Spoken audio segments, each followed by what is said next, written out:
آج ہم پارہ نمبر 24 ڈسکس کر رہے ہیں اور حالات جس طرح سے بنے ہوئے ہیں اللہ معاف کرے. آج کل یہ بڑی ڈسکشن بھی ہو رہی ہے کہ قیامت کے جو سائنز ہیں اور فلسطین میں جو معاملہ چل رہا ہے, پھر شام میں کتنے عرصے سے ایک ٹرموائل چل رہا ہے. تو ایک چیز میری نظروں سے گزری, بلکہ آج کل بہت وائرل بھی ہو رہی ہے یہ چیز, ریڈ ہائفر کا جو پورا ایک فینومینا ہے. اور TRT ورلڈ یہ ایک بڑی ذمہ دار نیوز ایجنسی ہے. انہوں نے ایک ویڈیو اس پہ بنائی کہ جو اس وقت اسرائیل میں زائنسٹ ہیں وہ 5 انہوں نے ریڈ ہائفر جو ہے پرچیز کیے ٹیکسس سے, اور وہ بڑا نا ان کے نپے تلے مطلب ان کے اوصاف ہیں اور بڑے اسپیسیفک اوصاف ہیں ان کے.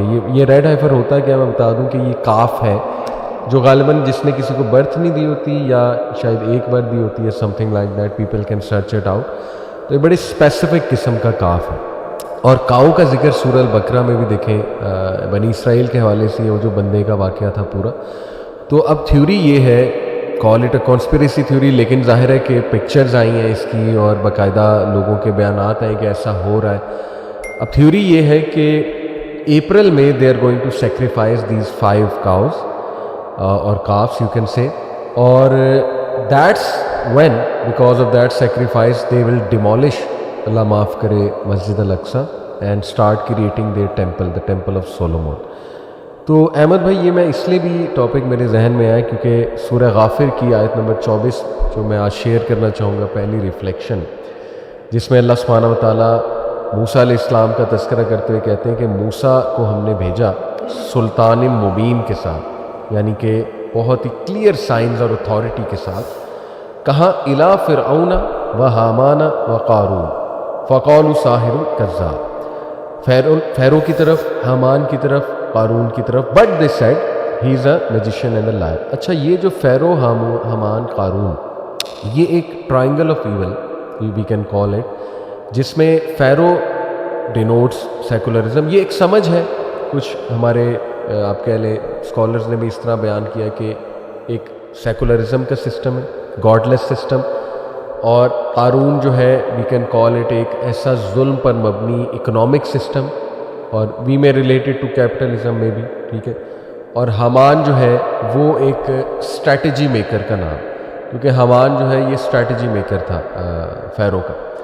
تو اسٹریٹجی آج کل پروپیگنڈا کی مشین جو میڈیا ہے, اور جس طرح اگر آپ زائنزم کی ہسٹری پڑھیں تو کس طرح انہوں نے یہ انفیکٹ تینوں چیزوں کو جو یہاں پہ مینشنڈ ہے, ایک وہ جو ورلڈ بینک کریٹ کر کے جو اکانومی کنٹرول کی روتھسچائلڈ فیملی میں, ٹھیک ہے, اور پھر اس کے بعد جو اسٹریٹجی نیکسٹ لیول ان کی جو جھوٹ پر مبنی, ڈسیپشن پر مبنی اسٹریٹجی, پروپیگنڈا, کس طرح انفلوئنس کیا انہوں نے, نیریٹو بلڈ کیا تھرو آؤٹ دا ورلڈ.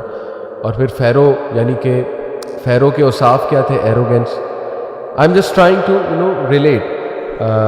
بہرحال تو میں بتانا ہی چاہ رہا ہوں احمد بھائی کہ لکنگ ایٹ دس آیا اور looking at what's happening currently, یہ جو ریڈ ہائفر کا بھی ہے, پھر جو فلسطین میں اس وقت چل رہا ہے, اس میں تو کوئی شک نہیں ہے کہ ان کا ایک پلان ہے اور ایک اسٹریٹجی ہے, اور وہ شیطانی ظاہر ہے پورا کا پورا ایک پلان ہے.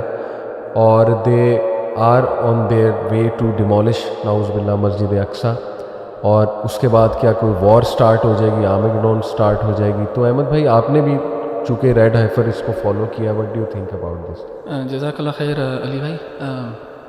اس میں جو میں فیکچول باتیں کرنا چاہوں گا فرسٹ اینڈ فارموسٹ, اور جو اسپیکولیشن ہے یا کنسپیریسی ہے اس کو اس سے ہٹ کے, یعنی ایبسولوٹ فیکٹس کے اوپر مبنی باتیں جو کہ چیک اور ویریفائی بھی کی جا سکتی ہیں.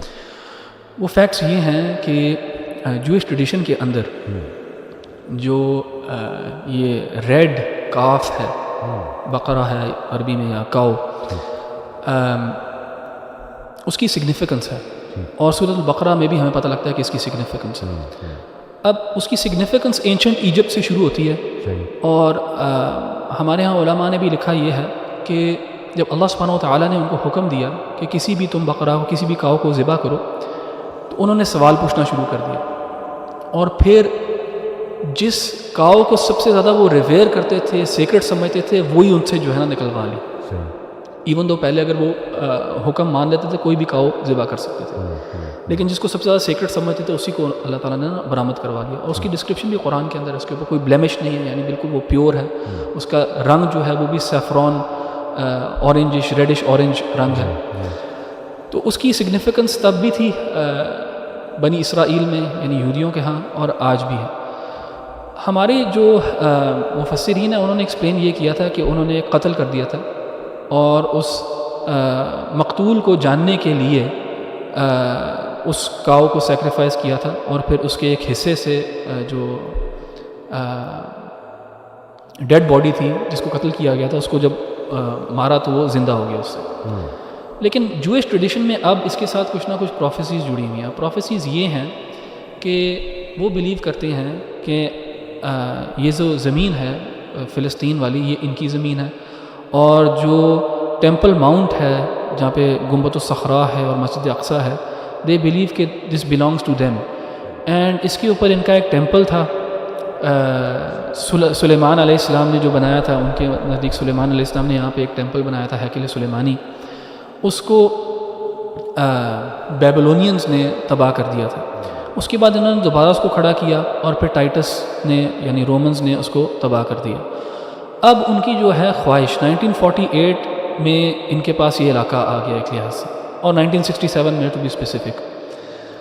تو اب ان کی خواہش یہ ہے کہ وہ اس کو ادھر یہاں پہ اپنا ٹیمپل بنائیں، تھرڈ ٹیمپل یعنی سلیمان علیہ السلام والا ٹیمپل. اور مجھے یاد ہے بہت پرانی بات ہے 2011 میں نے ایک ڈاکیومنٹری دیکھی تھی BBC کی، دا فرینکنسنس ٹریل کے نام سے. فرینکنسنس کہتے ہیں بخور کو، تو اس کے اوپر ڈاکیومنٹری تھی. تو وہ ایک عورت ہے، وہ پورا مڈل ایسٹ ٹریول کرتی ہے اور فرینکنسنس کے بارے میں بات کر رہی ہوتی ہے. اس میں ایک بندہ تھا جس سے وہ انٹرویو کرتی ہے، اس بندے کا نام ہے یہودا گلک. ٹھیک ہے، یہ آپ سرچ بھی کر سکتے ہیں، GLIC اس کا سرنیم ہے. وہ اس کے اوپر کام کر رہا تھا تھرڈ ٹیمپل کے اوپر کہ اس کو ہم نے کیسے بنانا ہے. اور تب سے خیر مجھے پتہ لگا تھا، اس سے پہلے سے یہ کام کر رہے تھے. تو انہوں نے بہت زیادہ کام کر لیا اس کے اوپر. صرف پرابلم ایک یہ ہے کہ اس جگہ پہ مسجد اقصیٰ ہے جو مسلمانوں کے ہاں ایک مقدس جگہ ہے اور تھرڈ ہولی سائٹ ہے. اینڈ یہودیوں کو صرف پرابلم یہ تھا کہ یار اس کو کرائیں گے تو یار ٹرموائل ہوگا، پولیٹیکل انسٹیبلٹی ہوگی، لڑائی ہو سکتی ہے، اتنی زیادہ ہاسٹائل اسٹیٹس ہیں ہمارے ارد گرد. ایک لحاظ سے انہوں نے ان سب اسٹیٹس کو نیوٹرلائز کر تو دیا. اچھا، ان کا ٹیمپل بنانے میں نا ایک رکاوٹ اور تھی. ایک تو مسلمانوں کا مسجد اقصیٰ، لیکن دوسری رکاوٹ یہ تھی ان کے ہاں کہ اس ٹیمپل کو بنانے کے لیے ان کو پیور پریسٹس چاہیے، پیور ریبلز چاہیے. اور وہ پیورٹی جو ہے وہ مل سکتی ہے ان کو ریڈ ہائفر کے تھرو.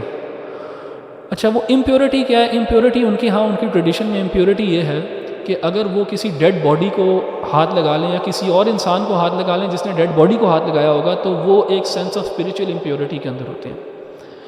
اور ظاہر ہے ہر کسی نے، آپ نے کسی سے مصافحہ کیا ہوگا، اس نے کسی نے غسل دلوایا ہوگا ڈیڈ باڈی کو، تو ایوری ون از کنسیڈرڈ کہ دے آر امپیور اس لحاظ سے.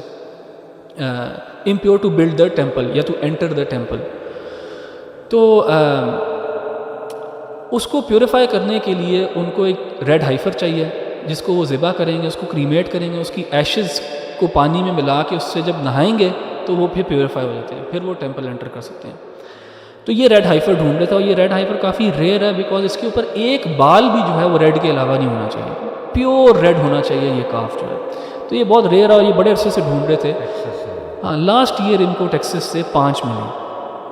اور یہ بہت ایک سگنیفیکنٹ ایونٹ ہے اسرائیلیز کے لیے. یا سرچ بھی کر سکتے ہیں، یہ ساری فیکچوئل باتیں کر رہا ہوں میں ابھی. ہاں، فیکٹس میں بھی کر رہا ہوں. جی، یہ جو آپ نے 1 hair کا یہ 2 hairs کا نہیں، انہوں نے کہا there must be not more than 2 hairs، کس طرح؟ اولا عالم مجھے جہاں تک پتہ ہے کہ وہ ایک بھی اگر اس کے اوپر بال ہوگا نا ادر دین ریڈ تو وہ ایک بلیمش کنسیڈر کیا جائے گا اور وہ فٹ نہیں ہے فار دیٹ سیکریفائس. اب یہ ظاہر ہے ان کی ساری ان کی پوری آگے یہ ان کی سپرسٹیشس ٹریڈیشنز ہیں، اس کا اللہ تعالیٰ کے دین سے کوئی تعلق نہیں ہے. یہ انہوں نے اپنے جیسے کرسچنز نے اپنے دین کو پیگنزم کے ساتھ مکس کیا ہوا ہے، اسی طرح یہودیوں نے بھی کیا ہوا ہے. بالکل ان کے ہاں بھی یہ پریکٹس جو ہے یہ پیگنسٹک پریکٹس ہے.